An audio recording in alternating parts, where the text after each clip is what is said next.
உண்டாவதாக. இந்த நாளிலும்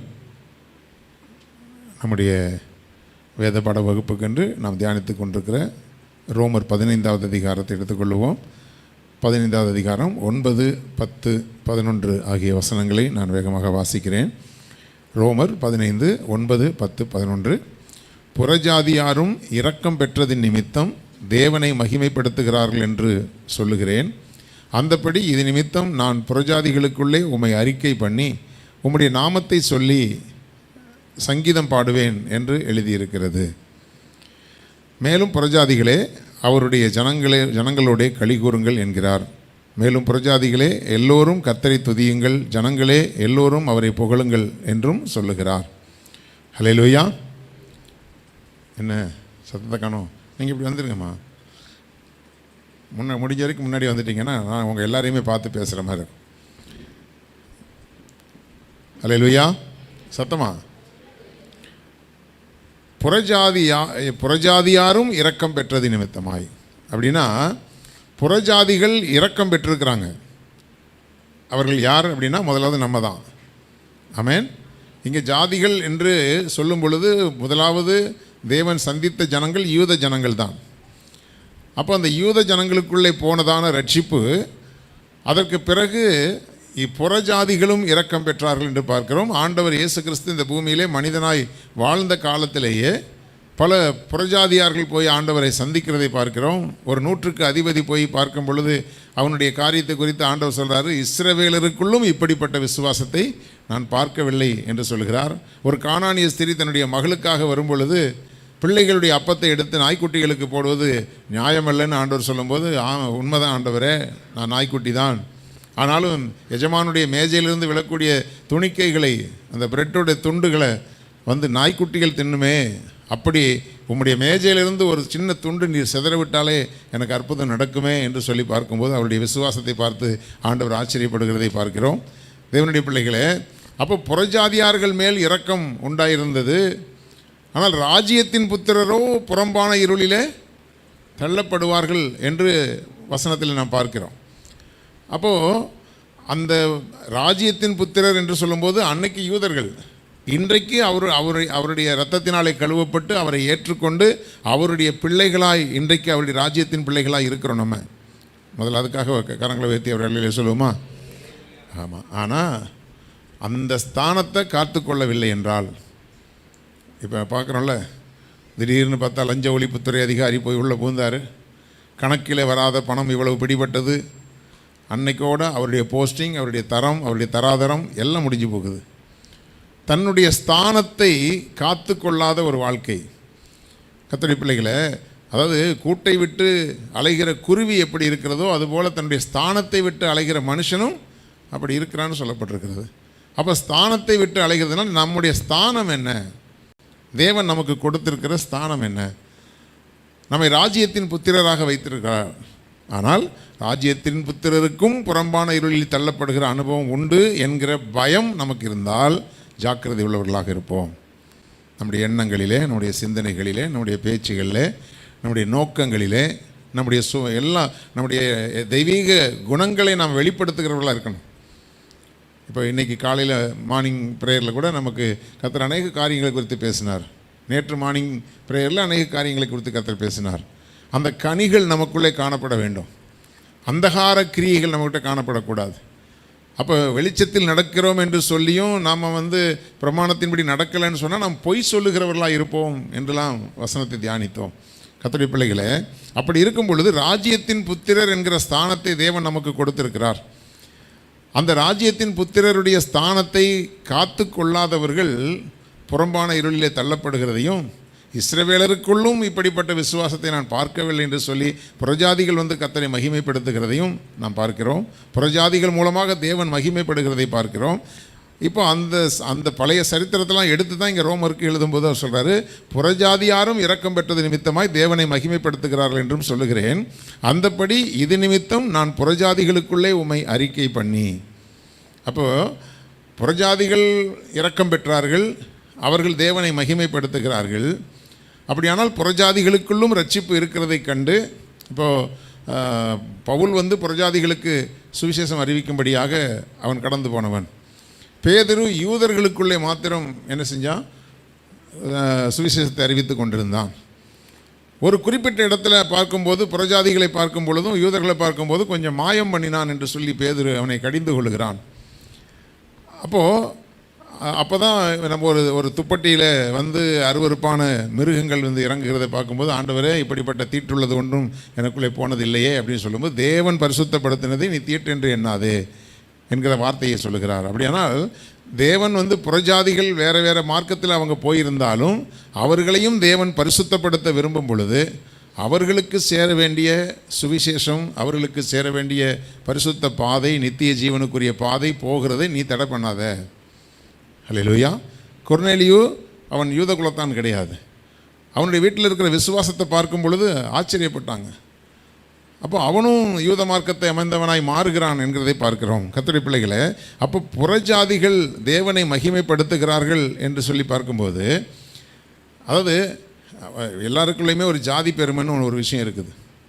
இந்த பூமியில் எந்த ஜாதியில் பிறந்தாலும் எங்கள் ஜாதி தான் உயர்ந்த ஜாதி அப்படின்னு சொல்லக்கூடியவர்கள் அவங்க தான் அதிகம். கரெக்டா?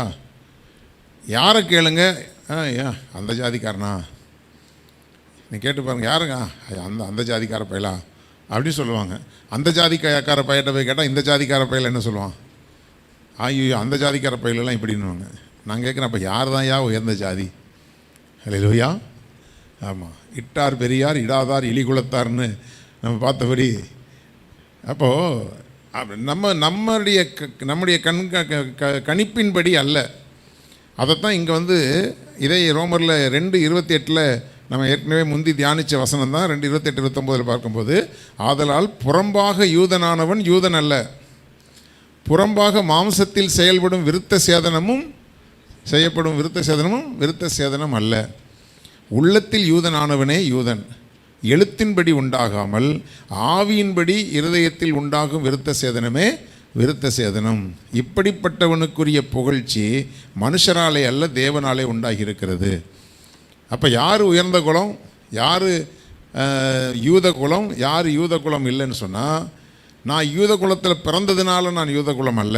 அதனால சொல்கிறாரு, உள்ளத்தில் யூதனானவன் தான். எழுத்தின்படி எங்கே அவன் சர்டிஃபிகேட் காட்டினா நான் யூதன் அப்படின்னு சொல்லலாம்.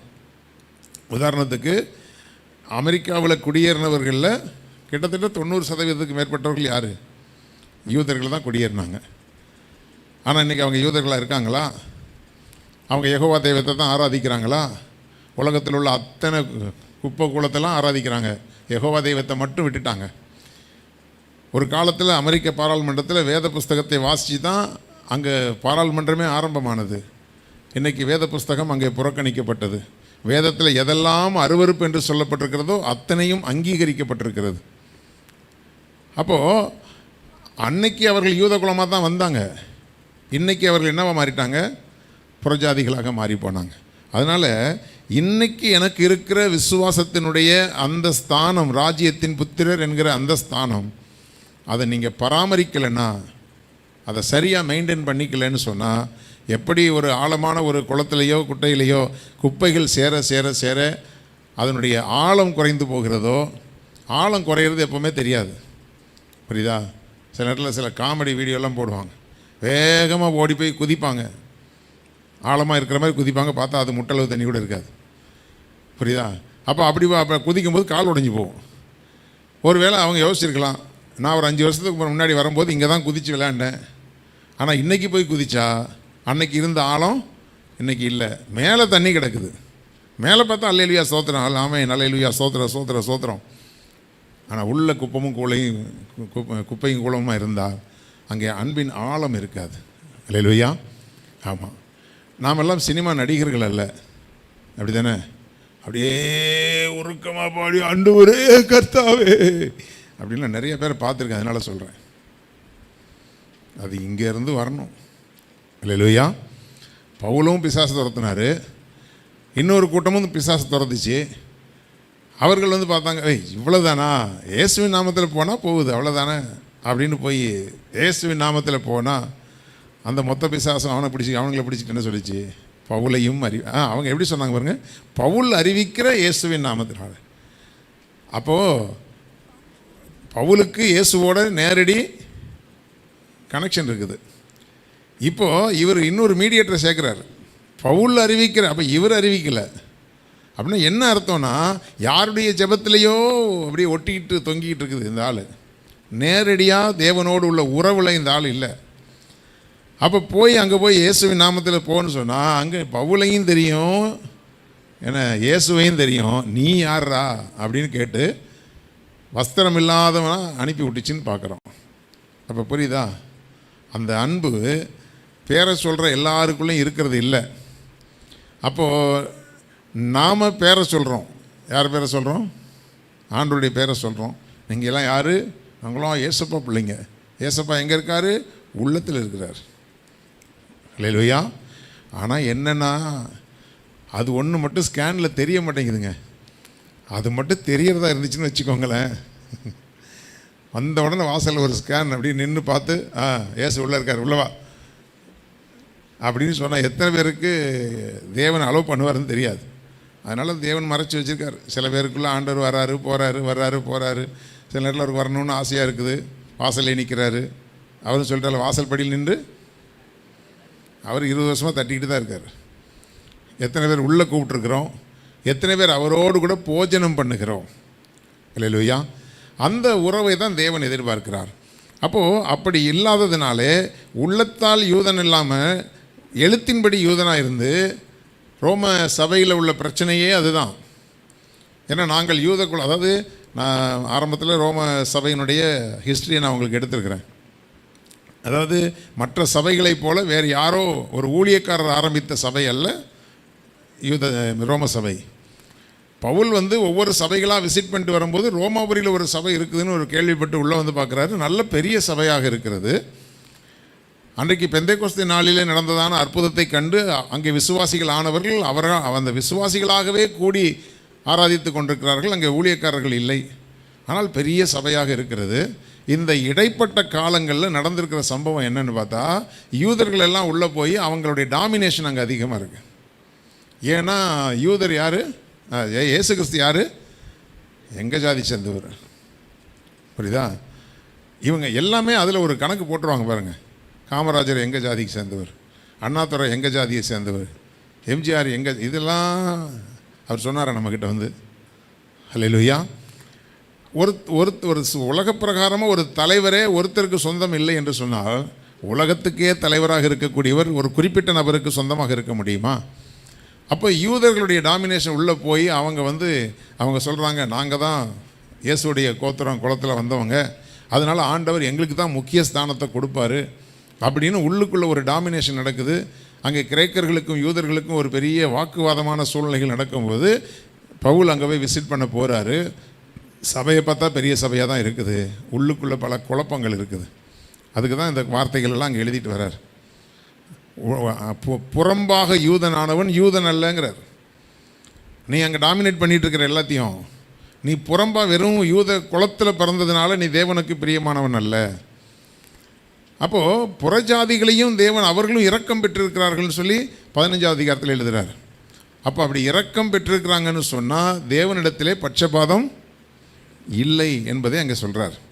அப்போது கர்த்தருடைய பிள்ளைகளே, இன்றைக்கு ராஜ்யத்தின் புத்திரர் யார்? நமக்கு ஒன்று தெரிஞ்சிருக்கணும். புறஜாதிகளையும் என்ன செய்கிறாங்களாம்? புறஜாதிகளும் இரக்கம் பெற்றிருக்கிறார்கள். அப்படின்னா இது ஜாதி பிரச்சனை இல்லை, ஆண்டவரை அறிந்தவர்கள் அறியாதவர்கள், அவ்வளோதான். அவங்க இந்த உலகத்தில் நம்ம வசதியானவங்க, அவங்கெல்லாம் குறைவானவர்கள் அப்படியும் கிடையாது. அறிய வேண்டிய சத்தியத்தை நாம் அறிந்திருக்கிறோம். அதில் இன்னொரு கேள்வி, அறிய வேண்டிய பிரகாரம் அறிந்திருக்கிறோமா? அது ரொம்ப முக்கியம். அல்லேலூயா. அறிய வேண்டிய பிரகாரமாக நாம் அறிந்திருந்தோமானால் நாம் உள்ளத்தால் யூதனானவர்களாக இருக்கிறோம். நாம் உள்ளத்தால் யூதன் ஆகியிருந்தோம்னு சொன்னால் நமக்கு ஒரு விஷயம் தெரிஞ்சிருக்கணும். கர்த்தர் நம்மை மாத்திரம் நேசிக்கவில்லை, ஆண்டவரை அறியாத ஜனங்கள் மேலும் அவர் என்ன செய்கிறாரு? அவர் இரக்கமாக இருக்கிறார். அப்போது அந்த இரக்கத்தை வெளிப்படுத்த வேண்டிய கடமை யாருக்கு இருக்குது? நமக்கு தான் இருக்குது. அல்லேலூயா. அதை குறித்து தான் போன வாரம் நம்ம பார்க்கும் பொழுது ஆண்டவர் இந்த வசனம் நம்ம ஏசாயா 49:3 ஒரு வார்த்தை சொல்கிறாரு. அவர் என்னை நோக்கி, நீ என் தாசன், இஸ்ரவேலே நான் உன்னில் மகிமைப்படுவேன் அப்படிங்கிறார். அப்போ உன்னில் மகிமைப்படுவேன் அப்படின்னு சொன்னால் உன் மூலமாக நான் மகிமைப்படுவேன், உன்னிலிருந்து நான் என்ன செய்வேன், வெளிப்படுவேன். இப்போது கிறிஸ்து எப்போ மகிமைப்படுகிறார்? கிறிஸ்தவர்களாக இருக்கிறதுனால கிடையாது, கிறிஸ்துவை நாம் பிரதிபலிக்கிறதுனால தான் தேவன் மகிமைப்படுவார். ஹல்லேலூயா. அப்போ அந்த கிறிஸ்துவை அந்த பிரதிபலிக்கிற ரிஃப்ளெக்ட் பண்ணக்கூடிய ஒரு அனுபவம் இருக்கணும்.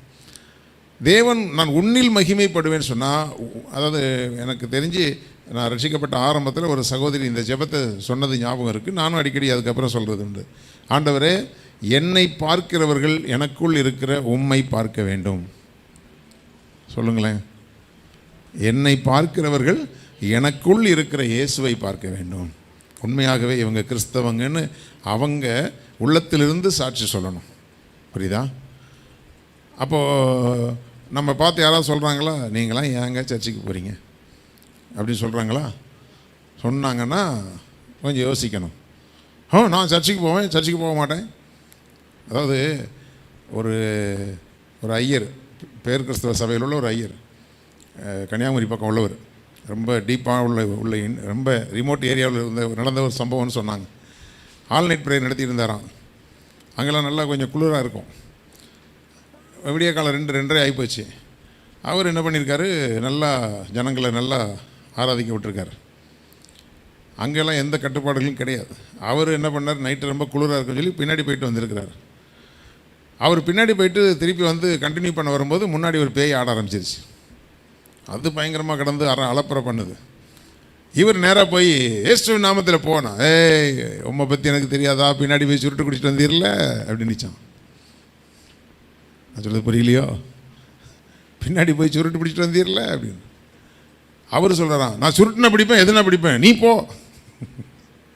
நீ எதை பிடிச்சாலும் அதை எப்படி போகும், அது ஒன்றை பிடிக்கும். ஹல்லேலூயா. எழுத்தின்படி யூதன் யூதன் அல்ல, உள்ளத்தால் யூதனானவனே யூதன். அது பேய்க்கு தெரியும், யார் ஒரிஜினல் யார் டூப்ளிகேட்டுன்னு அதுக்கு தெரியும். கர்த்தருடைய பிள்ளைகளே, அப்போது நம்ம என்னவாக இருக்கிறோம் அதுதான் ரொம்ப முக்கியம். ஹல்லேலூயா. அப்போ நம்மை குறித்து நம்முடைய, அதாவது ஒரு வசனம் இருக்குல்ல, அது என்ன வசனம் டக்குன்னு ஞாபகம் வரல. நம்முடைய மனசாட்சியே நம்மை குற்றவாளிகளாக்குமானால், நம்முடைய இருதயமே நம்மை குற்றவாளிகளாக்குமானால் நம்முடைய இருதயத்திலும் பெரியவராக அவர் இருக்கிறார். ஹல்லேலூயா. அப்போது நம்முடைய வாழ்க்கையில் இந்த நான் சொன்ன மாதிரி சில குப்பை கூலங்கள்லாம் உள்ளே சேராமல் வரும், வராமலாம் இருக்கவே இருக்காது. அது வரும்போதெல்லாம் அது உடனே கண்டுபிடிச்சு அதை எடுத்து போட்டுட்டு ஃப்ரீ ஆகிடணும். ஹல்லேலூயா. சரி, அப்போது இந்த வார்த்தையை கவனிங்க. இஸ்ரவேலே நீ என் தாசன், உன்னிலே நான் மகிமைப்படுவேன்னு சொன்னார். எப்படி மகிமைப்படுவார்? புறஜாதிகளுக்கு நீங்கள் சுவிசேஷத்தை அறிவிக்கிறதன் மூலமாய். நீங்கள் ஸ்திரப்பட்ட பின்பு உன்னுடைய சகோதரன் என்ன செய்ய, நீ குணப்பட்ட பின்பு இவன் சகோதரனை ஸ்திரப்படுத்துன்றார். அப்போ முதல்ல நம்ம குணப்பட வேண்டிய காரியங்களை குணப்பட்டு நாம் மற்றவங்களுக்கு சுவிசேஷத்தை அறிவிக்கிறதுக்கு, ஏன் அந்த சுவிசேஷத்தை அறிவிக்கணும், நம்முடைய ரட்சிப்பை ஏன் அறிவிக்கணும்? எனக்கு கிடைத்த இரக்கம் அவர்களுக்கும் கிடைக்க வேண்டும். தேவனுடைய இரக்கத்தை நான் எப்படி மற்றவர்களுக்கு சொல்ல முடியும்? எனக்கு, அதாவது யார் மேலே நமக்கு ரொம்ப அன்பு இருக்குதோ, அல்லது நமக்கு கிடைத்த ஒரு காரியம் ரொம்ப நமக்கு அப்படியே ஆச்சரியமான ஒரு காரியமாக தான் யார்ட்டையாவது சொல்லணும் போல் தோணும். அப்படி தானே? அது பெண்களுக்கு ஒரே ஒரு விஷயம், அவங்களுக்கு புதுசாக ஒரு ட்ரெஸ்ஸு கிடச்சிச்சின்னா போதும், அதை கண்டிப்பாக எடுத்துக்கொண்டு யாருக்காவது காமிச்சு, அக்காவுக்கு காமிச்சு, தங்கச்சி காமிச்சு, பக்கத்து வீட்டுக்கு காமிச்சு, பாருங்கள் அதை பாருங்கள் சூப்பராக இருக்குது பாருங்கள் அப்படின்ட்டு. அதுங்க ஐயோ சூப்பராக இருக்குது, பரவாயில்ல, யார் எடுத்து கொடுத்தாங்க? உங்கள் வீட்டுக்காரரா? பரவாயில்ல, உங்கள் வீட்டுக்காரங்களாம் எடுத்து கொடுக்குறாரு. அது அந்த பக்கம் போய் சொல்லும், கருமம் கன்றாவியாக இருக்குது, அதை போய் நல்லா இருக்குன்னு சொல்லிட்டு போகிறா அப்படின்னு அங்கே போய் சொல்லும். ஆனால் அங்கே போய் என்ன சொல்லிட்டு போவாங்களோ, அப்படி உங்களை பார்த்தோன்னா அப்படியே நல்லா இருக்குன்னு சொல்லிட்டு அதை கொண்டு காமிக்கணும்னு உங்களுக்கு ஒரு ஆசை. இதெல்லாம் ஒரு அழிஞ்சு போகிற காரியம். நான் சொல்கிறேன், உங்கள் வீட்டில் வாங்குகிற பொருளை கொண்டு எல்லாத்தையும் காமிக்கணும்னு நினைக்காதீங்க. ஹல்லேலூயா. எத்தனை பேர் வயிறு எரிஞ்சு பார்க்குறாங்களோ தெரியாது. ஹல்லேலூயா. உங்களுக்கு ஒரு பொருளை கத்தர் கொடுத்தாருன்னா என்னைக்காவது பார்த்தாங்கன்னா, ஆமாம் கொஞ்சம் நாளைக்கு முன்னாடி எடுத்துன்னு சொல்லிட்டு போங்க. அப்புறம் கேட்டானா, திடீர்னு கேட்டால் என்ன செத்தா போகிறோம்? எவ்வளவு மாயையான விஷயங்களுக்கெல்லாம் நம்ம அடிக்ட் ஆகி போயிருக்கோம் தெரியுமா? அதை போய் காமிக்கலைன்னா நாளைக்கு அவள் கேட்டு ஏதாவது கேட்டானா கேட்டால் என்ன, அவளுக்கு வேறு வேலையே கிடையாது. பொம்பளைகளுக்கு வேறு வேலையே கிடையாது. எதுக்கெல்லாம் ஆர்வமாக இருப்பாங்க. அடுத்தவங்க காரியம்னா அப்படியே ஆர்வமாக இருப்பாங்க. இன்னும் சில பேருக்கு அடுத்த வீட்டு காரியம்னா ரொம்ப ஆர்வமாக இருக்கும். தான் வீட்டு காரியத்தை போட்டு அப்படியே அமுக்கி வச்சுக்குவாங்க. வேண்டாம், நீங்கள் உங்கள் வீட்டு காரியத்தையும் வெளியே சொல்ல வேண்டாம் இல்லையா? அடுத்த வீட்டு விஷயத்தையும் ரொம்ப தெரிஞ்சுக்கணும்னு ஆசைப்படாதீங்க. அவங்களா உங்ககிட்ட ஒரு விஷயத்த சொன்னால் தெரிஞ்சுக்கோங்க. சொல்லலைனாலும் விட்டுட்டு போங்க. அது இப்போ தான் உனக்கு சொல்லணும்னு தோணிச்சோ?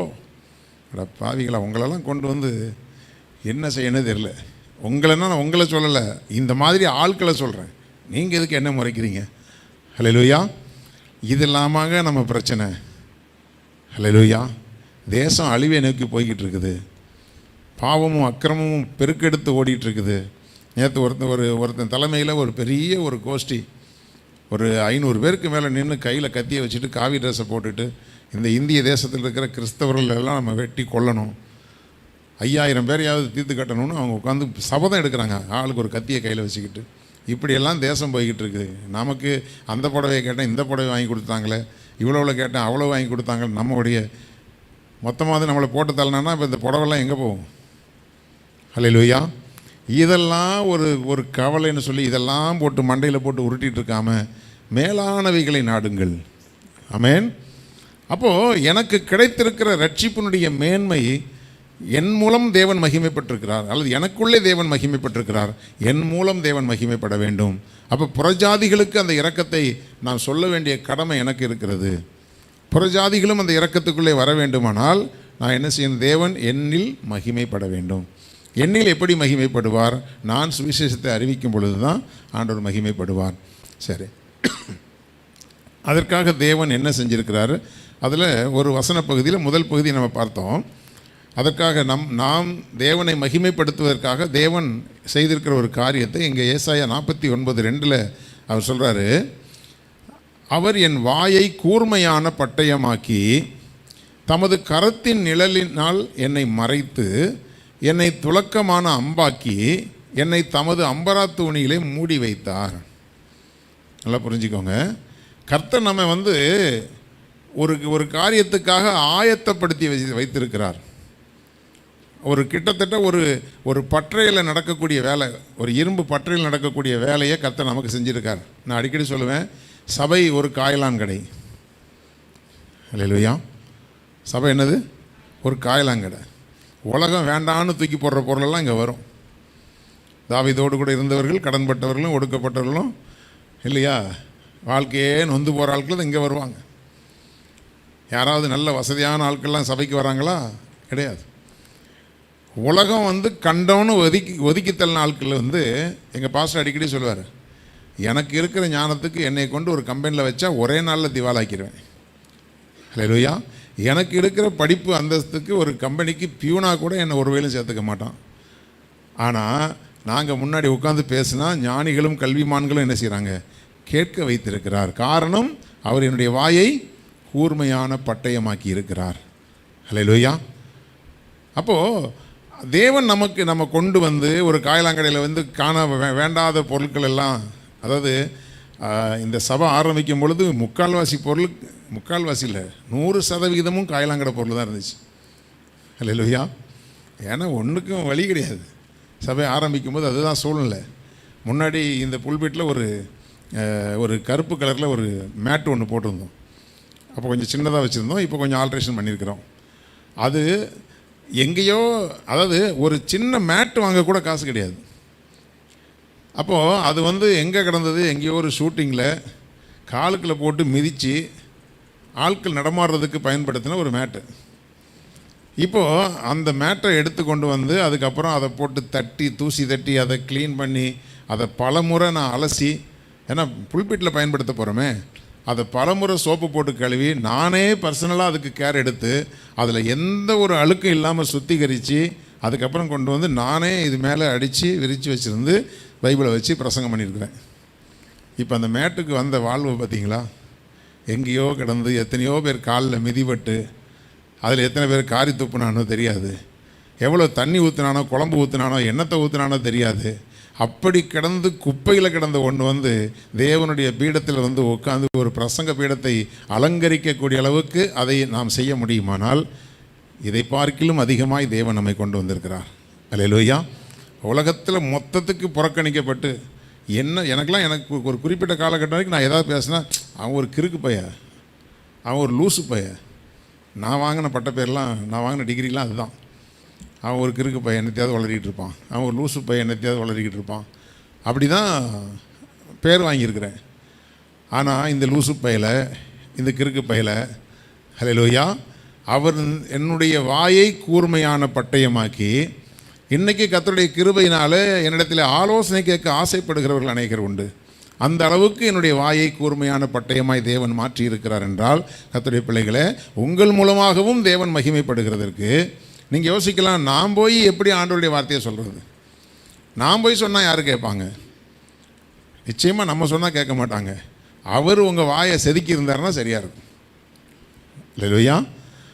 அவர்கிட்ட நீங்கள் உங்களுடைய ஆவி, ஆத்துமா, சரீரத்தை முழுமையாக நீங்கள் ஒப்படைச்சி, ஆண்டவரே என் மூலமாய் நீங்கள் மகிமைப்பட வேண்டும், என் மூலமாய் புறஜாதிகளுக்குள்ளும் உம்முடைய இரக்கமும் உம்முடைய அன்பும் கடந்து போக வேண்டும், ஆண்டவரே உம்முடைய அன்பை கடத்துகிற ஒரு கருவியாக என்னை பயன்படுத்துங்க.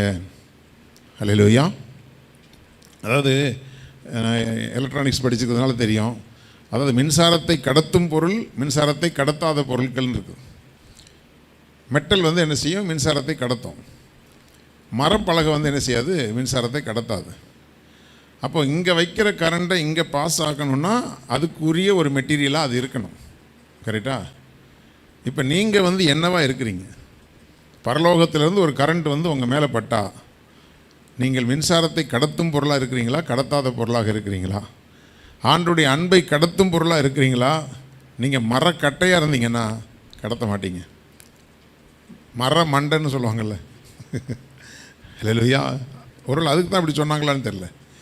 என்ன சொன்னாலும் உள்ளே போகாது. இல்லையா? அப்போது இது வந்து மின்சாரத்தையும் கடத்தாது, வெப்பத்தையும் கடத்தாது, இல்லையா? எதையுமே கடத்தாது. எது வந்தாலும் வாங்கி வச்சுக்கோம். அப்படி தானே? எது வந்தாலும் வாங்கி வச்சுக்கோம். அது யாருக்கும் அதனால் பிரயோஜனம் கிடையாது. அப்போது நம்ம ஆண்டவருடைய அன்பை கடத்துகிறவர்களாக இருக்கணும்னா அந்த அன்பு ஊடுருவி பாயணும். நான் ப்ராக்டிக்கலாக உள்ள ஒரு நாலேஜில் உங்களுக்கு நான் சொல்லி கொண்டிருக்கிறேன். அது அது அது உள்ளுக்குள்ளே ஊடுருவினா தான் இங்கே இங்கே கான்டாக்ட் பண்ணோன்னா இதுக்குள்ளே ஊடுருவி அது போகிறதுக்கு இடம் கொடுக்கணும். இங்கே இதுவே ஒரு கல் மாதிரி ஒரு மரம் மாதிரி இருந்தால் அது பாஸ் பண்ணாது. நம்முடைய இருதயமே வந்து கடினமான ஒரு இருதயமாக இருந்து அந்த அன்பை உள்வாங்கக்கூடிய தன்மை இல்லாதது இருந்தால் அதனால் யாருக்குமே பிரயோஜனம் கிடையாது. ஆமென். அப்போ எந்த அளவுக்கு நம்ம தேவனுடைய சமூகத்தில், ஆண்டவரை என்னை கொண்டு உம்மை அறிகிற அறிவின் வாசனையை எல்லா இடங்களிலும் வெளிப்படுத்துங்கப்பா. ஹல்லேலூயா. வேதம் அப்படி தான் சொல்லுது. எங்களை கொண்டு எல்லா இடங்களிலும் அவரை அறிகிற அறிவின் வாசனை. சில பேர் ஆண்டவரை நாரடிச்சிருவாங்க.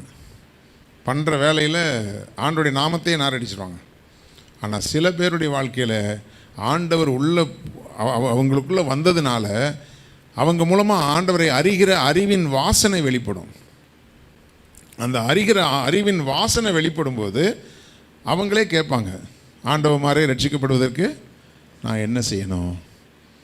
அதாவது என்னுடைய முன்னாள் ஓனர் ஒருத்தர், ஒரு பெரிய கோடீஸ்வரன், அவர் வந்து முதல்ல என்னை லூசுன்னு சொன்னார். நான் கிறிஸ்டினாக மாறிட்டேன்னு உடனே என்னை லூசுன்னு சொன்னார், பைத்தியக்கார பையலேன்னு சொன்னார். அதுக்கு பிறகு சில வருஷங்கள் கழித்து, நான் ஏற்கனவே சொல்லியிருக்கிறேன், இந்த சஃபா ஆர்டர்ஸில் நிற்கும்போது என்னை பார்த்து அப்படியே சிரிச்சுக்கிட்டே இருந்தார். இன்னொரு முறை அவருடைய கடைக்கு போயிருக்கும்போது அப்படி பார்த்துட்டு அவர் சொன்னார், தம்பி நீ எங்கே இருந்தாலும் நல்லா இருப்படா, நீ எங்கே இருந்தாலும் நல்லா இருப்படா அப்படின்னாரு. அதுக்கு பிறகு ஒரு நாள் எங்கள் அண்ணன் கடையில் நான் நின்று பேசியிருக்கும்போது, அவர் வீடு எதிர்த்த வீடு தான், அவர் வந்தார். வந்து பார்த்துட்டு, தம்பி என்ன இருந்தாலும் இந்த கிறிஸ்டியானிட்டி மாதிரி வராது தம்பி, எனக்கு என்னமோ அது அந்த கிறிஸ்துவை நினச்சாலே ஒரு மனசில் ஒரு அமைதியாக இருக்குது தம்பி. அப்போது அவர் ஆண்டோடைய வாசனை அங்கே எங்கே போயிருக்குது? உள்ளே கடந்து போயிருக்குது.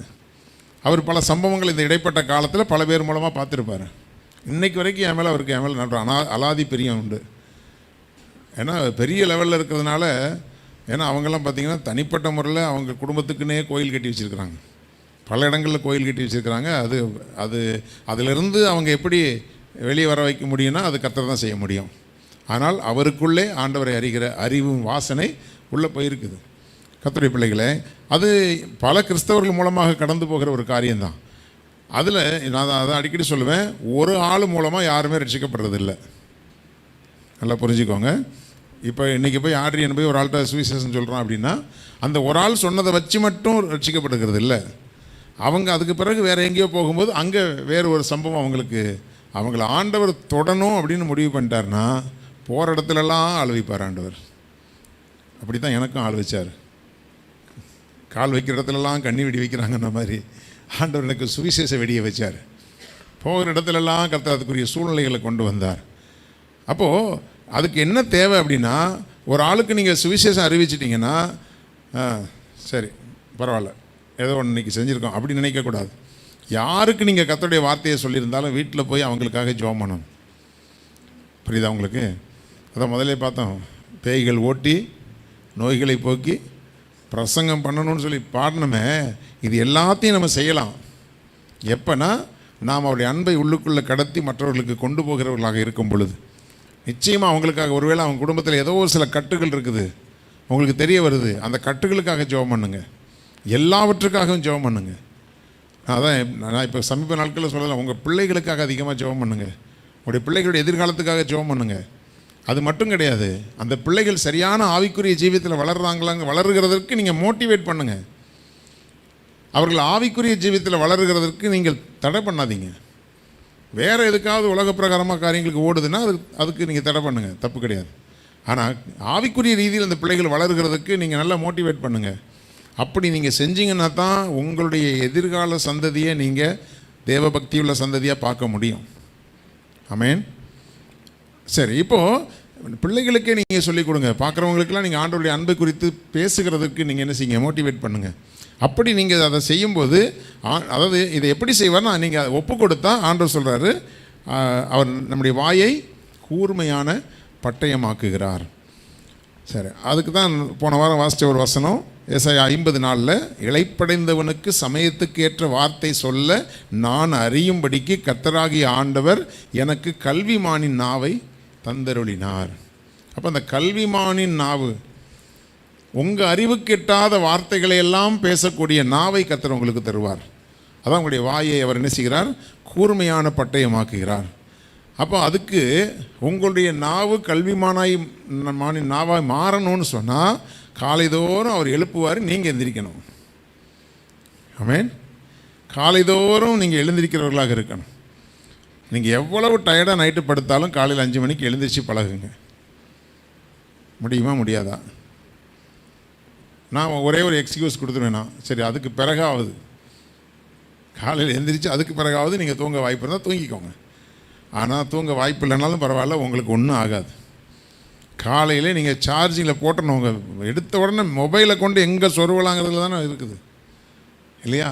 மொபைலை எங்கே சொருவலாம்? ஐயோ என் மொபைலில் 20% குறைஞ்சி போச்சு, 30% குறைஞ்சி போச்சுன்னு தெரியுதே, இங்கே டோட்டலாக மைனஸில் போய்கிட்டு இருக்கு. இதை பற்றி என்றைக்காவது யோசிச்சிருக்கிறோமா? இல்லையா? நம்ம எவ்வளோ சார்ஜில் இருக்கிறோம், அதை சார்ஜ் பண்ணுறதுக்கு என்றைக்காவது யோசிச்சிருக்கிறோமா? அதனால் எவ்வளவு டயர்டாக இருந்தாலும் காலையில் எழுந்திரிச்சு பழகுங்க. இன்றைக்கி காலையில் கூட எனக்கு இந்த அலைச்சல் பயங்கரமாக இருக்குது. அது போக இந்த வலி ரொம்ப தொடர்ந்து ஒரு வாரமாக ரொம்ப அதிகமாக இருக்குது. அதெல்லாம் விவரிக்க முடியாது உங்களால். காலையில் நான் எவ்வளோ நேற்று எவ்வளோ கஷ்டப்பட்டு வந்தேன்னு என் மகனுக்கு தெரியும். காலையில் நின்று டாடி இன்றைக்கி ப்ரீமியர் போட்டுட்டுமா, உங்களுக்கு முடியுமா அப்படின்னு கேட்குறான். அப்படியே ஒரு மாதிரி புரண்டுக்கிட்டு தான் கிடக்கிறேன். மணி என்னடா ஆச்சுண்ணா? 5:15. வந்துடுறேன், நீ போ. அந்த 1/4 மணி நேரத்துக்குள்ள அவசரமாக கிளம்பி ஓடி வரேன், நீ போ, நீ போய் ரெடி பண்ணு. முடியலைன்னா கூட அவருடைய பாதத்தில் என்ன செஞ்சிடணும்? எங்களுக்கு சொல்லி கொடுத்த பரிசுத்தவான்கள்லாம் செத்தா கூட ஆண்டோடைய பாதத்தில் சாவு. அல்லேலூயா. எங்கள் பாஸ்டருடைய அம்மா ரொம்ப கடுமையான ஆள். அவங்க சின்ன பையனாக இருக்கும்போது வயலின் ஜெபத்தில் கூடி உட்காந்து ஜெப வீட்டில் வயலின் பாட்டு பாடும்போது வயலின் வாசிக்க சொல்லுவாங்களாம். வயலின் வாசிச்சுட்டு இருப்பாரான். ஒரு வாட்டி மஞ்சக்காமல் அதிகமாகி போய் முத்தி போயிச்சான். அவர் சொல்கிறாங்க, மம்மி எனக்கு முடியல மம்மின்னு சொன்னாரான். அவங்க சொன்னாங்களா, நீ வாசிச்சுக்கிட்டே தேவ சமூகத்தில் செத்தாலும் சாவு, வந்து உட்காந்து வாசினாங்களாம். அல்லேலூயா. அந்த காலத்தில் அப்படி இருந்தாங்க. செத்தா போனார், சமீபத்தில் தான் செத்தார். அல்லேலூயா. கர்த்தருடைய பிள்ளைகளை, அப்படி நீங்கள் பிள்ளைகளை இப்போ காலையில் கர்த்தருடைய பிள்ளைகளை எழுப்பி ஜெபத்துக்கு அனுப்பும்போது உண்மையாகவே கஷ்டமாக தான் இருக்கும். நானும் என் பிள்ளைங்களை எழுப்பும்போது கஷ்டமாக தாங்க இருக்கும். அதிலெல்லாம் நீங்கள் ஈவு இறக்கம் பார்க்காதீங்க. தொடர்ந்து கொஞ்சம் எழுப்பி விட்டுருங்க, அப்புறம் காலைதோறும் கர்த்தரை எழுப்புவார். அல்லேலூயா. ஆமாம், அந்த வாஞ்சையை பிள்ளைகளுக்கு கொடுத்துருங்க. அதுக்கு பிறகு அதுக்கு காலையில் எந்திரிக்காமல் இருக்க முடியாது. அந்த வாஞ்சை ஆட்டோமேட்டிக்காக உண்டாகிறோம். சும்மா, அதாவது நான் சொல்கிறேன், சோம்பேறிகளை கர்த்தர் ஆசீர்வதிக்கவே மாட்டாருங்க. ஆமென். சோம்பேறியினுடைய வயலையும் மதியனுடைய திராட்சை தோட்டத்தையும் காலையிலே போய் விசிட் பண்ண போனாராம் ஆண்டவர். அதெல்லாம் முள்ளுக்காடாக இருந்துச்சான். அதன் முகத்தை காஞ்சோரி மூடி கிடந்துச்சு. அப்படின்னா சோம்பேறியுடைய வயல், மதியனுடைய திராட்சை தோட்டம் பராமரிக்கப்படாமல், அதை பண்படுத்தப்படாமல் அப்படியே காஞ்சோரி மூடி கிடந்து தான். அது மாதிரி நம்முடைய ஆவிக்குரிய வாழ்க்கை இருந்துச்சுன்னா நம்முடைய நாவு கல்விமானி நாவாக மாறாது. ஆண்டவர் நம்முடைய வாயை கூர்மையான பட்டயமாக மாற்றவே முடியாது. அல்லேலூயா. அப்போ அதுக்கு என்ன செய்யணும்? காலைதோறும், அதாவது சில ஆட்கள் பிரசங்கத்திலலாம் புலிகளாக இருப்பாங்க, ஆனால் உட்காந்து சார்ஜ் பண்ணுற வேலையெல்லாம் பண்ணுறது கிடையாது. பிரசங்கத்தில் பிச்சு உதற ஆட்களெல்லாம் நான் பார்த்துருக்கேன். என்னடா இவங்க தேவ சமூகத்திலே உட்கார்றது கிடையாது. ஆனால் ஒருத்தர் என்கிட்ட சொன்னார், சனிக்கிழமை என்னையா நீங்கள் வாங்கய்யா ஹோட்டலுக்கு போகலாம்யா அப்படின்னாரு. ஐயா, சனிக்கிழமை ஹோட்டலுக்கு போகிற அளவுக்குலாம் நமக்கு டைம் கிடையாதுயா அப்படின்னு சொன்னால், அவர் சொல்கிறார், நான் சொன்னேன் வந்து மெசேஜ் எடுக்கணும்னா, அட வாங்கய்யா, வந்தால் 10 நிமிஷத்தில் வசனத்தை எடுத்துடலாம், விடுங்க. வந்தால் 10 நிமிஷத்தில் வசனத்தை எடுத்து கொடுத்தா, அது உண்மையாக சொல்கிறேன், இன்றைக்கி அந்த சபை பீஸ் ஆகி போச்சு. 200 பேருக்கு மேலே இருந்த சபை இப்போ சமீபத்தில் கேட்குறேன் 60 பேர் இருக்காங்க, 50 பேர் இருக்கிறாங்கன்றார். அதெல்லாம் தேவனுடைய, அதாவது கர்த்தருடைய ஊழியத்தை அசதியாய் செய்கிறவன் சபிக்கப்பட்டவன் என்று வேதம் சொல்லுகிறது. கர்த்தருடைய ஊழியத்தை அசதியாலாம் செய்யக்கூடாது. அல்லேலூயா. என்ன வேணாலும் பேசுகிறதுக்கு இது ஒன்றும் அரசியல் மேடை கிடையாது. அப்போது அப்படி அவருடைய அந்த கல்விமானின் நாவை தர்றதுக்கு இந்த நம்முடைய இருதயம் அவரோட தொடர்புலே இருக்கணும். அதை விட்டு என்ன 1000 வேலை செய்யுங்க, உங்களுடைய இருதயம் அங்கே இருக்கணும். அவரோடு இருந்தால் அது வந்துக்கிட்டே இருக்கும். அடுத்தது, காலைதோறும் என்னை எழுப்புகிறார், கற்றுக்கொள்ளுகிறவர்களைப் போல நான் கேட்கும்படி என் செவியை கவனிக்க செய்கிறார். இதெல்லாம் நமக்கு இருக்கணும். தேவ சமூகத்துக்கு கூட கரெக்டாக வந்துடுவோம். வந்து உட்காந்து எங்கேயோ யோசிச்சுட்டு இருக்கிறது, இல்லை எதையோ யோசிச்சுட்டு இருக்கிறது. இப்போது வசனத்தின் மேலே ஒரு டீப்பான ஒரு கான்சன்ட்ரேஷன் நமக்கு இருக்குமானால் கர்த்தர், அதாவது நல்லா புரிஞ்சுக்குவாங்க, நான் பேசுகிறது எல்லாத்துக்கும் தான் கேட்குது. செவியை திறக்கிறதுன்றது, அதாவது காண்கிற கண்களையும் கேட்கிற செவியும் கர்த்தர் கொடுத்துருக்கிறார். அப்போ மற்றவங்களாம் செவிடாவாக இருக்காங்க, எல்லாரும் தான் கேட்டாங்க, ஆனால் அது ஆவிக்குரிய ரீதியில் உங்களுக்கு கேட்குதா? ஒரு வசனத்தை நீங்கள் வாசிக்கும் பொழுது, இப்போ இந்த வசனத்தை கர்த்தருடைய சமூகத்தில் உட்காந்து தியானிக்கும் போது இவ்வளோ விஷயங்கள் உள்ளேருந்து கேட்குது காதில். அப்போ அந்த கேட்குற செவியை கர்த்தர் திறக்கிறாரு. ப்ளைனாக படிச்சுட்டு போனால் இளைப்படைந்தவன் அவன் டயர்டாக வந்துருப்பான் போல இருக்குது. சமயத்துக்கு ஏற்ற வார்த்தை, சரிப்பா டயர்டாகிடாதப்பா, சந்தோஷமாக இருப்பான்னு பொதுவான வார்த்தை. அப்படியே நீங்கள் யோசிச்சிங்கன்னா உங்கள் செவி திறக்கப்படாது. ஏன் ஆண்டவர் இந்த இடத்துல இதை சொல்லியிருக்காரு? சில நேரத்தில் கூப்பிட்டு, தம்பி இங்கே உட்காராதான் அங்கே போய் உட்காரு அப்படின்னு நம்ம சொன்னால், சரி இங்கே உட்காரக்கூடாதுன்னு சொன்னார், அங்கே உட்காந்தேன். அடுத்த வாட்டி வந்து மறுபடியும் இங்கே உட்காந்தேன். ஏன் உட்காரக்கூடாதுன்னு சொன்னார்னா சொல்லியிருக்கிறதுல ஒரு அர்த்தம் இருக்குன்னு முதல்ல புரிஞ்சுக்கணும். ஆமென். ஒவ்வொரு காரியத்துக்கும் ஒரு அர்த்தம் உண்டு. அப்போது ஆண்டவர் நான் பல நேரங்களில் வசனத்தை வாசிக்கும்போது அப்படி தான் யோசிப்பேன், இந்த இடத்துல ஏன் ஆண்டவர் சொன்னார்? நேற்று ஒரு வசனத்தை தியானித்து கொண்டிருந்தேன். ஒருவன் தன்னுடைய திராட்சை தோட்டத்திலே ஒரு அத்திமரத்தை நட்டியிருந்தான். அந்த அத்திமரம் வந்து கனி கொடுக்காமல் இருந்தது. அது ஏன் கனி கொடுக்காமல் இருக்குன்னு சொல்லி ஆண்டவர் என்ன செஞ்சார்? வெட்டி போட சொன்னார். அதை நான் தியானிக்கும் போது யோசிச்சு பார்க்குறேன், திராட்சை தோட்டத்தில் போய் எதுக்கு அத்திமரத்தை வச்சார்? யோசிச்சு பாருங்க. அப்போ கர்த்தர் அங்கே ஒரு பொடி வச்சிருக்கிறாரு, புரியுதா? சரி, அது கர்த்தருக்கு சித்தமான அடுத்த காலங்களில் தியானிப்போம். அதுக்குள்ளே போனால் அது வேறு பிரசங்கமாக மாறிடும். அப்போது ஒவ்வொரு விஷயத்துலேயும் தேவன் பல காரியங்களை வச்சுருக்காரு. உங்களுடைய செவி ஆவிக்குரிய செவி திறக்கப்பட்டிருந்தால் அதிலிருந்து கர்த்தர் உங்களுக்கு ஒரு வார்த்தைகளை பேசுவார். காலைதோறும் என்னை எழுப்புகிறார். கற்றுக்கொள்ளுகிறவர்களைப் போல எங்களுக்கு ஊழிய பயிற்சியில் எங்களுக்கு சொல்லிக் கொடுத்த காரியம், அதாவது நீங்கள் டீச்சபிளாக இருக்கணும், போதிக்கப்படக்கூடியவர்களாக இருக்கணும். உங்களுக்கு சொன்னால் நீங்கள் கேட்கக்கூடியவர்களாக இருக்கணும். புரியுதா? நாங்கள் டீச் பண்ணுறோம், நீங்கள் டீச்சபிளாக இருந்தால் தான் உங்களுக்கு நாங்கள் டீச் பண்ண முடியும். அதை கேட்குற தன்மை உங்களுக்குள்ளே இல்லைன்னு சொன்னால் உங்களுக்கு நாங்கள் டீச் பண்ண முடியாது. அப்போ அந்த கற்றுக்கொள்ளுகிற தன்மை யாருக்கு இருக்குன்னா, ஒரு தாழ்மை. எத்தனை வயசு ஆனாலும் சரி, எத்தனை அனுபவங்கள் ஆனாலும் சரி, இவர் மூலமாக நமக்கு என்ன வார்த்தையை கர்த்தர் கொடுக்குறாருன்னு அந்த உணர்வு. புரியுதா? அநேக வாலிபர்கள் பிரசங்கம் பண்ணிகிட்டு இருப்பாங்க. அதாவது எனக்கு ஒரு பெரிய சந்தோஷம் என்னென்னா, என்கிட்ட ஊழிய பயிற்சி எடுத்த தம்பிங்க மேலே நின்று பிரசங்கம் பண்ணுவாங்க. நான் அவங்களுக்கு இங்கே உட்காந்து ஆம்பிளிஃபையரில் சவுண்ட் வச்சுட்டு இருப்பேன். அதுலேயும் கேட்டு எனக்கு அந்த காரியங்களை பார்த்து நான் சொல்லுவேன், தம்பி அருமையாக இருந்துச்சு, அந்த இடம் எனக்கு டச் பண்ணிச்சிடான்னு சொல்லுவேன். அல்லேலூயா. யார் மூலமாகவும் கர்த்தர் பேசுவார். அதாவது பேசுகிற ஆளுக்கு தான் வயசு கம்மி, அவருக்குள்ளேருந்து கிரியை செய்வருக்கு வயசு கம்மி கிடையாது. சத்தம் வராமன்னு சொல்லுங்களேன். ஆமாம், வயசுலாம் இங்கே பிரச்சனையே கிடையாது. சின்ன பையனாக இருந்தாலும் சின்ன பொண்ணாக இருந்தாலும் முன்னாடி நின்று பேசும் பொழுது, அவர்கள் கர்த்தரோடு கூட இருக்கும் பொழுது, அவர்களுக்குள் இருக்கிற கர்த்தருக்கு வயசு கம்மி கிடையாது, அனுபவம் கம்மி கிடையாது. அவங்களுக்குள்ளேருந்து கர்த்தர் வெளிப்படுவார். அதான் இங்கே சொல்லப்படும், கற்றுக்கொள்ளுகிறவர்களைப் போல் நம்ம இருக்கணும். இருந்தால் என் செவியை கவனிக்க செய்கிறார். இதெல்லாம் நம்ம இந்த ஒரு ஆழமான ஒரு அனுபவத்துக்குள்ளே இருந்தோம்னு சொன்னால் நம்முடைய வாய் கூர்மையான பட்டயமாக இருக்கும். சமயத்துக்கு ஏற்ற வார்த்தைகள் அது பேசும். புரியுதா? எந்த இடத்துல எந்த ஆலோசனைகளை கொடுத்தாலும் அவங்க சொல்லுவாங்க, நல்ல வேளை நீங்கள் இந்த காரியத்தை சொன்னீங்க, நான் அப்படி யோசிக்கவே இல்லை அப்படின்னு சொல்லுவாங்க. அப்படிப்பட்டதான கல்விமானின் நாவை தேவன் நமக்கு கொடுத்திருக்கிறார். வாயை கூர்மையான பட்டயமாக்கி இருக்கிறார். அப்போ பேசலாமா பேசக்கூடாதா? அல்லேலூயா. அப்போ சுவிசேஷத்தை பிரசங்கிக்கலாமா பிரசங்கிக்கக்கூடாதா? இவ்வளோ நாள் இருந்து நம்ம கர்த்தருடைய வசனத்தை நம்ம கேட்டிருக்கிறோமே. சில பேருக்கு உட்காந்து வசனத்தை கேட்குறதே ஏதாவது ஆசீர்வாதமாக நமக்கு சொல்ல மாட்டாரா? நம்முடைய உயர்வை பற்றி, நம்முடைய ப்ரொமோஷனை பற்றி, நமக்கு பணம் காசை பற்றி. அதாவது இதை பிரசங்கித்து இதை நீங்கள் கேட்டால் உங்களுக்கு தேவையானது தானாக வரும். அது வேறு டிபார்ட்மெண்ட்டு. அல்லேலூயா. முதலாவது தேவனுடைய ராஜ்யத்தையும் அவருடைய நீதியும் தேடுற மனப்போக்கம் இருந்தால் அது எல்லாம் தானாக வரும். எப்படி சமயத்துக்கு ஏற்ற வார்த்தையை கொடுக்குறாரோ, தேவைக்கு ஏற்ற பணத்தையும் தேவன் கொடுப்பார். அல்லேலூயா. அது எங்கேருந்து வரும்?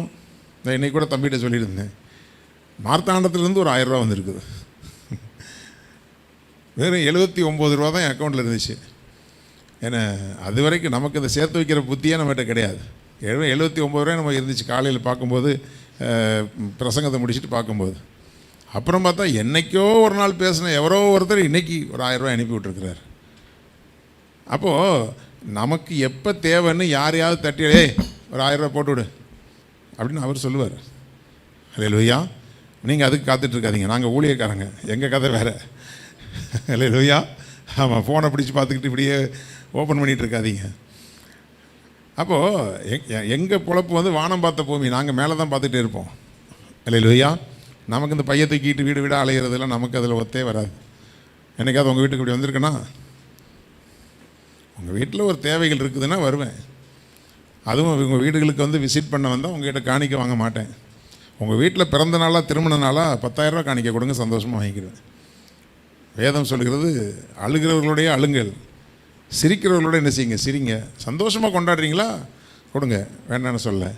மற்றபடி விசிட் பண்ண வீடு வீடாக விசிட் பண்ணி கர்த்தர் இன்னைக்கு உங்களை சந்திக்க சொன்னார், சரி சந்திங்க, ஜெபம் பண்ணுங்க, போங்க. யார் வந்தாலும் அப்படி தான் நீங்கள் அனுப்பணும். அல்லேலூயா. ஒருவேளை ஏழை ஊழியக்காரங்க இருக்கிறாங்கன்னா, ஏழைகள் இருக்காங்கன்னா தயவு செஞ்சு உதவி செய்யுங்க. நான் கொடுக்கறதுக்கு நான் விரோதமான ஆள் கிடையாது. சும்மா பைய தூக்கிட்டு வர ஆளுக்கெல்லாம் கொடுத்தீங்கன்னா அப்புறம் அந்த ஆள் இப்போ வட்டிக்கார மாதிரி வசூல் பண்ணிட்டு போயிட்டு இருப்பான். ஒருத்தர் வீட்டுக்குள்ள சொன்னார், ஐயா சோதனையா, சொல்லுங்கய்யா, கர்த்தர் என்ன அனுப்புனாரியா? சரியா, எதுக்கு ஏன் அனுப்புனார்? உங்களை பார்த்துட்டு வர சொன்னாரியா? சரி பார்த்துட்டீங்களா, போயிட்டு வாங்க. அப்போ நான் கிளம்புறேன்யா. கிளம்புங்கய்யா. அவரும் 10 வாட்டி கிளம்புங்க. ஊழியக்காரன் பொழப்பு இது கிடையாது, வீடு வீடாக போய் அலையது கிடையாது. நீ முழங்கால் போடு ஆண்டோடைய சமூகத்தில், உன் தேவைக்கு வானத்தை நோக்கி பாரு. கர்த்தர் வீட்டில் தூங்கிட்டு இருக்கிற ஆளை தட்டி எழுப்பி ஒரு கஞ்ச பிசினாரியை போய் 10,000 ரூபா போட்டு விடுன்னு சொல்லுவார். அல்லேலூயா. பட்சிக்கிறவனிடத்திலிருந்து பட்சணத்தை கர்த்தர் கொடுக்க வைப்பார்.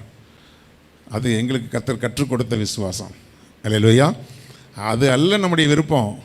என் வாயை தேவன் கூர்மையான பட்டயமாக்கி இருக்கிறாரா, நான் என் தேவனுடைய வார்த்தையை நான் சொல்லணும். நாமம் பாடணுமே. என்னது என்ன பண்ணணும்? உண்மையே துதிக்கணுமே.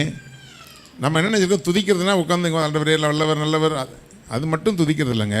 அவரை புகழ்ந்து பாடுவது, புகழ்ந்து பேசுவது எல்லாமே துதி தான். அவரை உயர்த்தி பேசுகிற எல்லாமே துதி.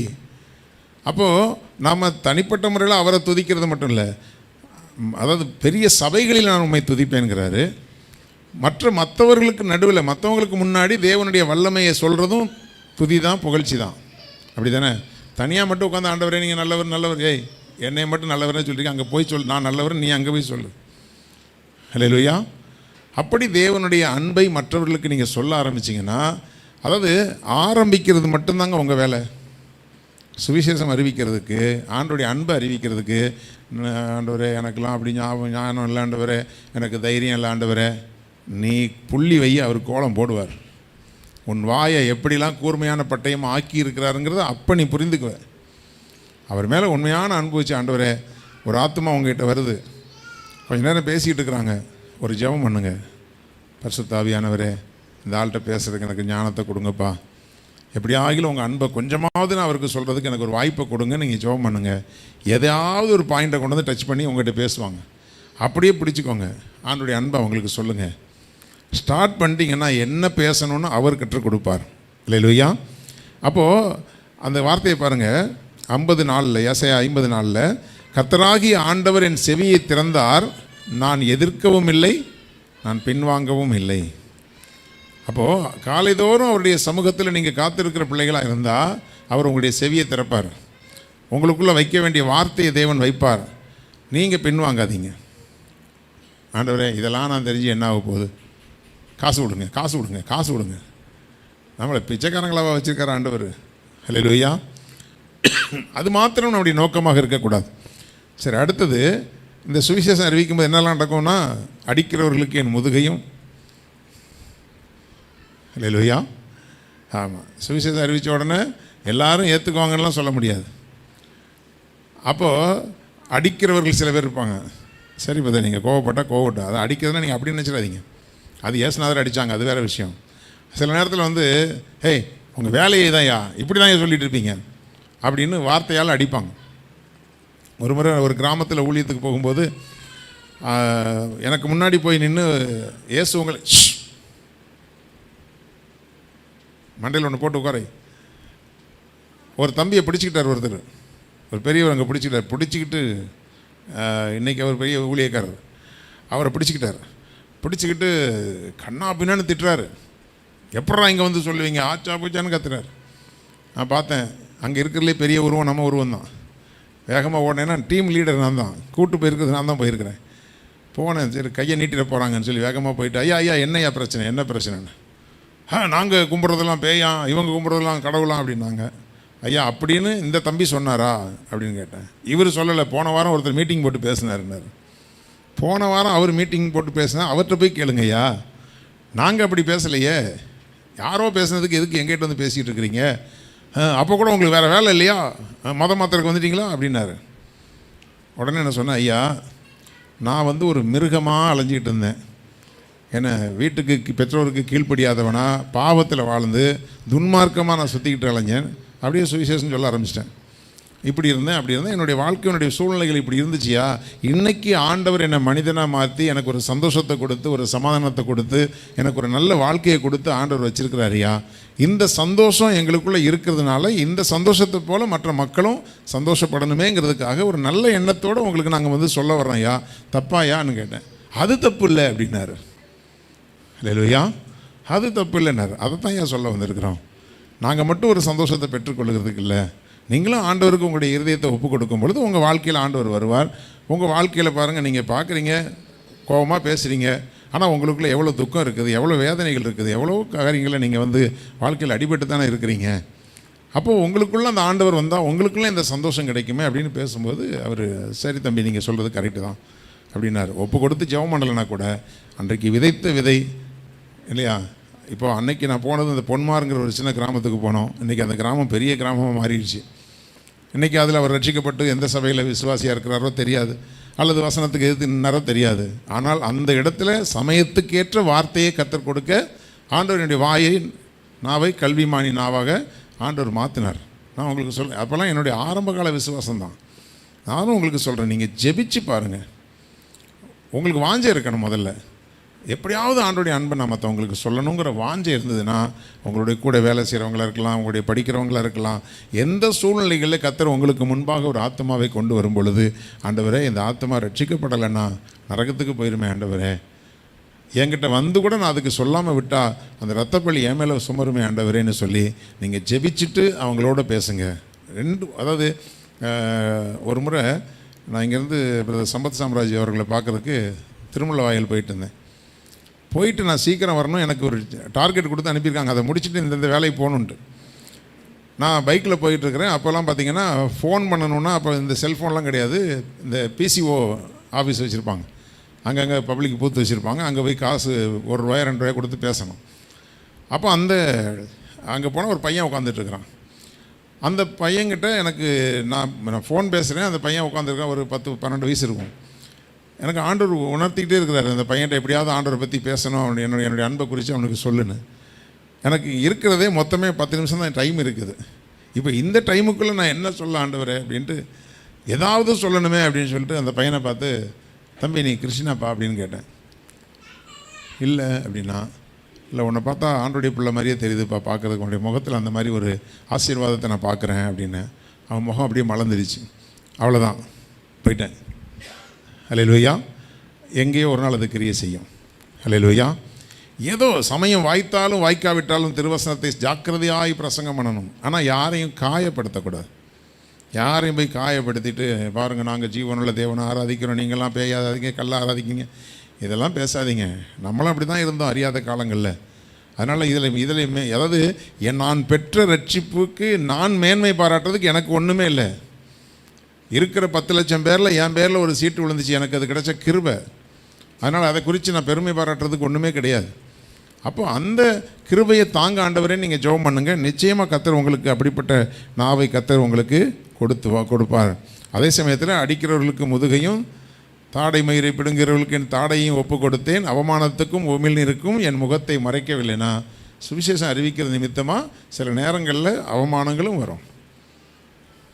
இதை முதல்ல சொல்லியிருந்தீங்கன்னா எந்திரிச்சு போயிருப்பேன் பாஸ்டர். ஹல்லேலூயா. வரத்தான் செய்யும்.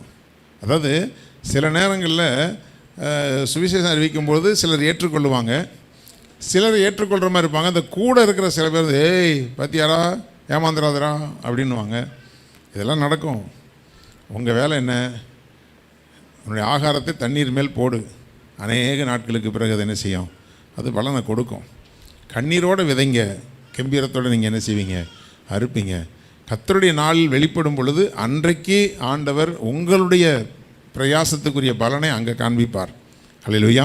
அங்கே வந்து சொல்லுவாங்க, ஐயா இவர் அன்னைக்கு இந்த நாளில் இந்த ஒரு வார்த்தை சொல்லும்போது அந்த வார்த்தை நிமித்தமாக நான் சந்திக்கப்பட்டேன். பாஸ்டர் பீட்டருடைய சகல ஒருத்தர் இருக்கிறார், அவரும் ஊழியக்காரராக இருக்கிறார். அவர் வந்து ரொம்ப நாள் கழித்து என்கிட்ட சொன்னார், அண்ணா முதல் முறையாக நான் சர்ச்சுக்கு வரும்போது நீங்கள் தானே எனக்கு சந்தித்து பேசுனீங்க அப்படின்னார். அப்போ அவங்கள தனியாக கூட்டு போய் நாங்கள் பேசுவோம், ஆண்டவரை பற்றி சொல்லுவோம். அப்போது நான் புரிஞ்சுக்கிட்டேன், ஏதோ அவனுக்கு புரிகிற மாதிரி நான் பேசியிருக்கேன் போல தெரியுது. ஹல்லேலூயா. இன்றைக்கி அவர் ஊழியக்காரராக இருக்கிறார். முதல் முறையாக அவருக்கு ஆண்டவர் அறியாமல் முதல் முறையாக சர்ச்சுக்கு வந்தவர். அப்போ அவரோடு நான் பேசினது அவருக்குள்ளே கர்த்தர் கிரியை செய்து அவரை ஆண்டவர் வந்து நினைச்சிருக்கார், ஊழியக்காரனாக உருவாக்கி இருக்கிறார். அது என்றைக்கு யார் மூலமாக எப்படி தேவன் கிரியை செய்வாரோ தெரியாது. ஆனால் கர்த்தர் உங்களுடைய வாயை என்ன செய்கிறாரு, கூர்மையான பட்டயமாக்க அவர் வல்லவராக இருக்கிறார். போன வாரமும் இந்த வசனத்துக்கு மேலே போக முடியலை, இந்த வாரமும் இந்த வசனத்துக்கு மேலே போக முடியலை. கர்த்தர் என்ன நடத்த சித்தமாக இருக்கிறாரோ அவர் செய்வாராக. அதனால் கர்த்தர் உங்கள் எல்லாரையும் நேர்த்தியாக உருவாக்கி வழிநடத்த வல்லவராக இருக்கிறார். அவர் உங்களுக்கு கல்விமானின் நாவை அவர் தர வல்லவராக இருக்கிறார். எத்தனை பேர் அதை விசுவாசிக்கிறீங்க? என்னாலலாம் பேச முடியுமா? நான்லாம் என்னத்தை பேச போகிறேன்? எனக்கு அப்படி என்ன ஞானம் இருக்குது? எனக்கும் ஞானம் கிடையாது. நான் வரும்போதெல்லாம் இதெல்லாம் பேசணுன்னு என்னை எழுதி வச்சுட்டு வந்தேன். ஹல்லேலூயா. வசனத்தை தான் இங்கே வச்சுருக்கிறேன், கர்த்தர் உங்கள்கிட்ட பேச வைக்கிறார். ஹல்லேலூயா. அதனால் கர்த்தர் உங்களை அவருக்கு பிரயோஜனமான கருவிகளாக பயன்படுத்துவார். உங்களுக்கு ஒரு திருப்தி உண்டாகும். எனக்காக உயிரை கொடுத்த ஆண்டவருக்கு நான் ஏதோ ஒரு விதத்தில் பிரயோஜனமாக இருக்கிறேங்கிற ஒரு திருப்தியோடு இந்த பூமியில் வாழ்ந்தீங்கன்னா அதுதான் ஒரு வெற்றிகரமான ஒரு வாழ்க்கை. ஹல்லேலூயா. கண்களை மூடி நாம் ஜெபிக்கலாம். ஹல்லேலூயா, ஹல்லேலூயா, ஹல்லேலூயா, ஹல்லேலூயா. அப்பா உமக்கு ஸ்தோத்திரம். ஹல்லேலூயா, ஹல்லேலூயா. நன்றி தகப்பனே, உமக்கு ஸ்தோத்திரம் அப்பா. ஹல்லேலூயா, ஹல்லேலூயா. எல்லாரும் ஆண்டவருடைய சமூகத்தில் அப்படி கொஞ்சம் நேரம் எழுந்து நிற்போம். ஹல்லேலூயா, ஹல்லேலூயா, ஹல்லேலூயா, ஹல்லேலூயா. அப்பா உம்மை ஸ்தோத்தரிக்கிறோம், ஸ்தோத்தரிக்கிறோம், ஸ்தோத்தரிக்கிறோம். ஹல்லேலூயா. உள்ளத்தில் யூதனானவனே யூதன், எழுத்தின்படி உண்டாகாமல் ஆவியின்படி இருதயத்தில் உண்டாகும் விருத்த சேதனமே விருத்த சேதனம் என்று சொல்லி ஹல்லேலூயா ரோம சபையை குறித்து அவர் வருத்தத்தோடு கூட சொல்லுகிறார். ஹல்லேலூயா. உங்களுக்குள்ளே யூதன் என்றும் கிரேக்கன் என்றும் நீங்கள் ஹல்லேலூயா வாக்குவாதம் பண்ணி கொண்டிருக்கிறீர்கள். ஹல்லேலூயா. நான் உயர்ந்தவன் நான் தாழ்ந்தவன் என்று அல்ல. ஹல்லேலூயா. உண்மையாய் கிறிஸ்துவை ஏற்றுக்கொண்டு அவருடைய சத்தியத்தின்படி நடக்கிறவர்கள் தான் ஹல்லேலூயா உண்மையான யூதர்கள் என்று ஆண்டவர் சொல்லுகிறார். அப்படிப்பட்ட யூதர்களாக இருக்கும் பொழுது நமக்கு ஒரு காரியம் நமக்கு நினைவுக்கு வரும். ஆண்டவருடைய ஹல்லேலூயா இரக்கங்கள் புறஜாதிகள் மேல் இருக்கிறது. ஆண்டவரே உம்முடைய இரக்கம் அவர்கள் ஆண்டவரை பக்கமாய் கடந்து போகிறதற்கு ஆண்டவரே ஸ்தோத்திரம். அந்த இரக்கத்தை அறிவிக்கிற ஒரு நபராக நான் ஜீவிக்க வேண்டுமே என்கிற ஒரு பாரம் நமக்குள்ளே காணப்பட வேண்டும். ஹல்லேலூயா. புறஜாதியாரும் இரக்கம் பெற்றது நிமித்தமாய் தேவனை மகிமைப்படுத்துகிறார்கள் என்று சொல்லுகிறேன் என்று பவுல் சொன்னது போல கர்த்தருடைய பிள்ளைகளே, உங்கள் மூலமாய் தேவன் மகிமைப்பட வேண்டும். ஹல்லேலூயா. உங்கள் மூலமாய் ஆண்டவரை அறியாதவர்களும் கர்த்தரை மகிமைப்படுத்த வேண்டும். ஹல்லேலூயா, ஹல்லேலூயா. ஸ்தோத்திரம், ஸ்தோத்திரம், ஸ்தோத்திரம். அதற்கு நாம் செய்ய வேண்டிய காரியம் ஆண்டவருடைய சமூகத்தில் நாம் அவர் காலை தோறும் எழுப்பும் பொழுது ஹல்லேலூயா கற்றுக்கொள்ளுகிறவர்களைப் போல ஹல்லேலூயா நாம் கேட்கும்படி நம்முடைய செவியை அவர் திறக்க வல்லவராக இருக்கிறார். ஹல்லேலூயா. அதை அந்த வார்த்தைகளை நீங்கள் கேட்டு அந்த வசனத்தின்படி நீங்கள் ஒப்பு கொடுக்கும் பொழுது ஹல்லேலூயா உங்களுக்கு அவர் சமயத்துக்கு ஏற்ற வார்த்தைகளை பேச உங்களுக்கு கல்விமானின் நாவை தருவார். ஹல்லேலூயா, ஹல்லேலூயா. ஸ்தோத்திரம், ஸ்தோத்திரம். உங்களுடைய வாயையும் உங்களுடைய வார்த்தைகளையும் வீண் வார்த்தைகளுக்கு நீங்கள் விலக்கி ஹல்லேலூயா வேண்டாத காரியங்களை குறித்து யோசித்து வேண்டாத காரியத்தையே தியானித்து வேண்டாத காரியங்கள் எல்லாம் போய் தலையிட்டு கொண்டு இராதபடிக்கு கர்த்தருடைய பிள்ளைகளே உங்களுக்கு என்ன தேவை? ஹல்லேலூயா. ஸ்தோத்திரம், ஸ்தோத்திரம். உங்களுக்கும் ஆண்டவருக்கும் உள்ள உறவு சம்பந்தப்பட்ட காரியத்தையே நீங்கள் தியானித்து கொண்டிருங்க. ஹல்லேலூயா. அடுத்த வீட்டில் என்ன நடக்குது, பக்கத்து வீட்டில் என்ன நடக்குது, அவங்களை பற்றிய காரியம் என்ன, இதெல்லாம் போட்டு தியானித்து உங்களுடைய இருதயத்தை கெடுத்து கொள்ளாதிருங்கள் தேவனுடைய பிள்ளைகளே. ஹல்லேலூயா, ஹல்லேலூயா, ஹல்லேலூயா. உங்களுடைய தியானம் எல்லாம் ஹல்லேலூயா ஆண்டவருடைய வார்த்தையின்படி நடக்கணும். அவருடைய சித்தம் செய்யணும். ஹல்லேலூயா. அந்த சித்தத்தை நாம் செய்து முடிக்கணும். ஹல்லேலூயா, ஹல்லேலூயா, ஹல்லேலூயா. ஆண்டவரே நீங்கள் தான் ஆண்டவரே, எல்லாமே நீங்கள் தான் ஆண்டவரே என்று சொல்லி ஹல்லேலூயா ஆண்டவரை மகிமைப்படுத்துகிற ஒரு வாழ்க்கை. ஹல்லேலூயா, ஹல்லேலூயா. ஸ்தோத்திரம், ஸ்தோத்திரம், ஸ்தோத்திரம், ஸ்தோத்திரம், ஸ்தோத்திரம், ஸ்தோத்திரம், ஸ்தோத்திரம். ஹல்லேலூயா, ஹல்லேலூயா. நீங்கதான் எல்லாமே, ஏக்கம் தான் எல்லாமே. நீங்கதான் எல்லாமே, ஏக்கம் தான் எல்லாமே. சித்தம் செய்யணுமே செய்து முடிக்க எல்லா கரங்களை வெத்தி சித்தம் செய்யணுமே செய்து முடிக்கணுமே. நீங்கதான் எல்லாமே, ஏக்கம் தான் எல்லாமே. கரங்கள் பிடித்தவரே கைவிட்டு விடுவீரோ? கரங்கள் பிடித்தவரே கைவிட்டு விடுவீரோ? இதுவரை நடத்தி வந்த எபினேசரிதானை. ஹல்லேலூயா. இதுவரை நடத்தி வந்த அவருக்கு ஊழியம் செய்யும் போதும் அவர் உங்களை நடத்த வல்லவராய் இருக்கிறார். சித்தம் செய்யணுமே செய்து முடிக்கணுமே. சித்தம் செய்யணுமே செய்து முடிக்கணுமே. நீங்கதான் எல்லாமே, ஏக்கம்தான் எல்லாமே. நீங்கதான்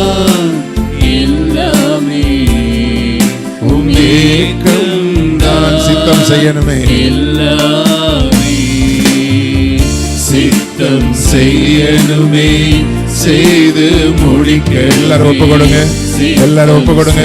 ஆண்டவரே, உங்க சித்தம் செய்கிற பிள்ளையாய், ஆண்டவரே ஒவ்வொரு நாளும் உடைய சமூகத்திலே காத்திருக்கிற பிள்ளைகளாய், ஆண்டவரே உங்களுடைய சித்தத்தை நிறைவேற்றுவது மாத்திரம் எங்களுடைய வாஞ்சையா இருக்கும்படி ஆண்டவரே எங்களுக்குள்ளே தேவன் நீங்க கிரியை செய்யுங்கப்பா. அந்த சுவிசேஷ பாரத்தை தந்து ஆண்டவரே என் வாழ்க்கையெல்லாம் நீங்க தான் சொல்லி உண்மை ஆராதிக்கத்தக்கதாக ஆண்டவரே உண்மையே நாங்கள் உறுதியாய் பற்றி பிடித்துக் கொண்டிருக்கத்தக்கதாக ஒரு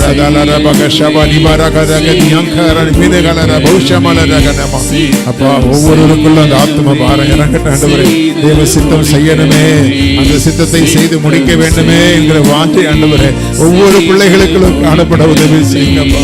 ஒரு கஷ கலர பகர கலரி பகஷியா மகலர பனமா முடிக்கணுமே. நீங்கதான் எல்லாமே, உமேக்கம்தான் எல்லாமே. நீங்கதான் எல்லாமே,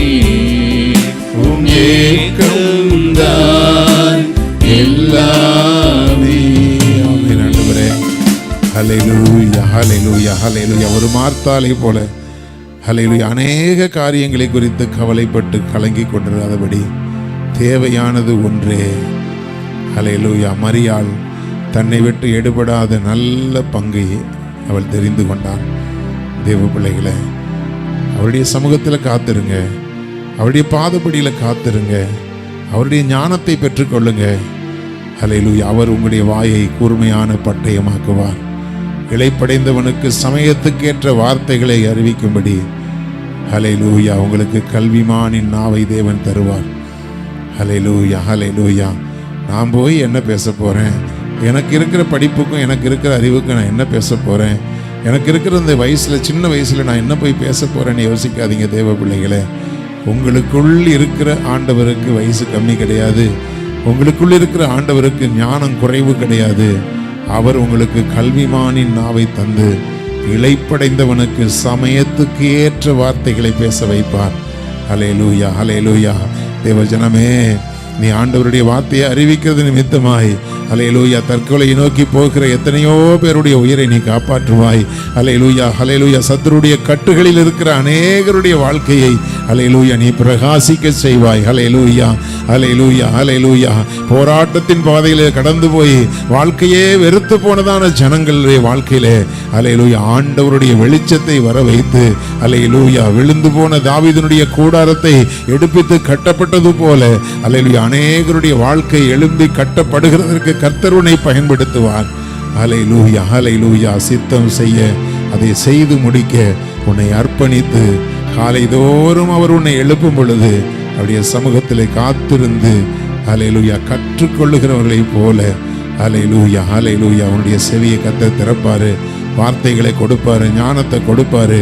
ஹல்லேலூயா. பலவான் கையில் இருக்கிற அம்புக்கு ஒப்பாக தேவன் உன்னை பயன்படுத்துவார். ஹல்லேலூயா ஹல்லேலூயா ஹல்லேலூயா ஹல்லேலூயா. ஸ்தோத்திரம் பிதாவே. இந்த நாளிலும் உடைய ஜனத்தோடு நீ பேசின இந்த வார்த்தைகளை உம்முடைய பிள்ளைகளை விசுவாசித்து எனக்கு என்ன பேச முடியும், என்னால் என்ன பேச முடியும்னு பிசாசு அவர்களுக்குள்ளே ஹல்லேலூயா அந்த நாவை கட்டி வைத்திருக்கிற அந்த கட்டுகள் இயேசுவின் நாமத்தில் உடைக்கப்படட்டும். கர்த்தரை போற்றி பாடுகிற நாவு ஒருபோதும் அடக்கப்படக்கூடாது. ஹல்லேலூயா. அந்த நாவுகள் திறக்கப்படட்டும். தேவனுடைய அன்பை பிரஸ்தாபம் பண்ணும்படி நீர் இவர்களை அபிஷேகித்திருக்கிறீர். ஒவ்வொருவரையும் நீங்கள் பயன்படுத்தி ஹல்லேலூயா நான் உன்னில் மகிமைப்படுவேன் என்ற வார்த்தையின்படி இந்த பிள்ளைகள் எல்லாரும் மூலமாக நீங்கள் மகிமைப்படுங்கப்பா. அதற்காக பிள்ளைகளை பயன்படுத்துங்க. இந்த மாலை வேளையிலும் வந்து இந்த வார்த்தைகளை கேட்ட பிள்ளைகள் ஒவ்வொருவருக்குள்ளும் ஒரு நல்ல மாற்றம் உண்டாகட்டும். சித்தம் செய்யணுமே, செய்து முடிக்கணுமே என்கிற வாஞ்சை இந்த பிள்ளைகளை நிரப்பட்டும் தகப்பனே. ஹல்லேலூயா. வந்த பிள்ளைகள் எல்லாரையும் நீங்கள் ஆசீர்வதிங்க. இந்த வார்த்தைகளை கேட்டு ஒப்பு கொடுத்த ஒவ்வொரு பிள்ளைகளையும் நீங்கள் ஆசீர்வதிங்க. உடைய கரத்தினால் மூடிக்கொள்ளுங்க. உடைய பிள்ளைகளுடைய குடும்ப தேவைகளையும் ஆவிக்குரிய தேவைகளையும் எதிர்காலத்துக்கும் நிகழ்காலத்துக்கும் தேவையான சகல தேவைகளையும் சந்தித்து பிள்ளைகளை ஆசீர்வதிங்க. பொறுப்பெடுத்துக் கொள்ளுங்க. எல்லா துதியும் கனமும் மகிமையும் உடைய பொற்பாதத்திலேயே சமர்ப்பிக்கிறோம். இயேசு கிறிஸ்துவின் இன்ப நாமத்தில் ஜெபிக்கிறோம் ஜீவனுள்ள எங்கள் நல்ல பிதாவே. ஆமென். எல்லாரும் சேர்ந்து சொல்லுவோம். என் ஆத்துமாவே கர்த்தரை ஸ்தோத்திரி, என் உள்ளமே அவருடைய பரிசுத்த நாமத்தை ஸ்தோத்திரி. என் ஆத்துமாவே கர்த்தரை ஸ்தோத்திரி, கர்த்தர் செய்த சகல உபகாரங்களையும் மறவாதே. ஆமென். ஆமென். ஆண்டவர்களை ஆசீர்வதிப்பார்.